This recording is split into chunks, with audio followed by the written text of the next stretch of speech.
बार की बात है, एक गरीब महिला बस में चढ़ी। उसके कपड़े पुराने और फटे हुए थे, बाल बिखरे हुए थे और शरीर से वह कमजोर लग रही थी। जैसे ही उसे बस में सीट मिली, वह चुपचाप जाकर बैठ गई। कुछ ही देर में अगले स्टॉप पर एक वृद्ध महिला बस में चढ़ी। उस गरीब महिला ने बिना देर की अपनी सीट उस वृद्ध महिला को दे दी और खुद खड़ी हो गई। जब वृद्ध महिला अपने स्टॉप पर उतरी तो वह वापस अपनी सीट पर बैठ गई। थोड़ी देर बाद एक छोटी बच्ची बस में चढ़ी। बच्ची को खड़ा देख उस महिला ने फिर से अपनी सीट दे दी और खुद खड़ी हो गई। बच्ची का स्टॉप आने पर वह वापस अपनी सीट पर बैठ गई। इसके बाद एक गर्भवती महिला आई। इस बार भी गरीब महिला ने बिना सोचे समझे अपनी सीट दे दी और खड़ी रही। गर्भवती महिला के उतरने पर वह फिर से अपनी सीट पर बैठ गई। थोड़ी देर बाद एक सामान्य महिला बस में चढ़ी। वह न वृद्ध थी, न बच्ची, न गर्भवती, पूरी तरह स्वस्थ लग रही थी। फिर भी गरीब महिला ने अपनी सीट छोड़ दी और उस महिला को बैठा दिया। यह सब देखकर बस में बैठी एक अन्य महिला, जो एक अध्यापिका थी, बहुत आश्चर्यचकित हुई।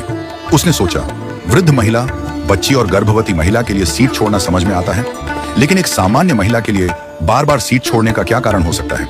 जब बस अपने आखिरी स्टॉप पर पहुंची तो अध्यापिका ने गरीब महिला से पूछा, बहन, मैंने देखा कि आप बार बार अपनी सीट दूसरों को दे देती हैं। आपका भी उतना ही हक है सीट पर बैठने का, फिर आप क्यों खड़ी हो जाती हैं?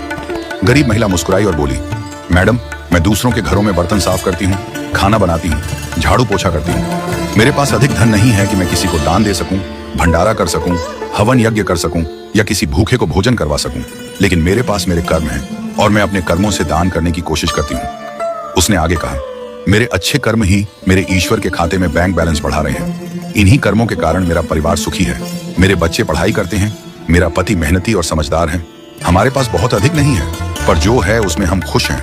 जब मैं अपने आसपास देखती हूँ तो पाती हूँ कि लोग कितने दुखी हैं, लेकिन मेरे अच्छे कर्मों की वजह से दुख मेरे जीवन में नहीं आता। उस महिला की बातों से अध्यापिका की आंखों में आंसू आ गए। उसने कहा, मैं स्कूल में बच्चों को शिक्षा देती हूँ, पर आज असली शिक्षा तो तुमने मुझे दी है। आज से तुम मेरी शिक्षिका हो।